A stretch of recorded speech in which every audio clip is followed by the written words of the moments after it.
Hello, my name is Kuzamaka, and I'm the founder of a ministry called the Women of Remarkable Destiny. Now, the purpose of this ministry is to help the recovery process of people who've experienced sexual abuse. As a child, I was sexually abused and I had over 80 issues. And I can tell you, it took a long time to find healing and wholeness. I've started a teaching series called Overcoming the Effects of Sexual Abuse, and you can find us on YouTube, Facebook, and LinkedIn as the Women of Remarkable Destiny. And you can also follow us on Twitter and Instagram at the word O3.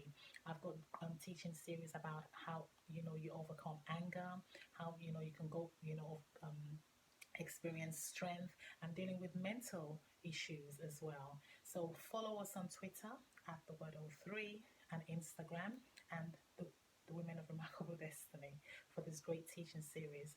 It's helped me, and I know it can help you too. Thank you.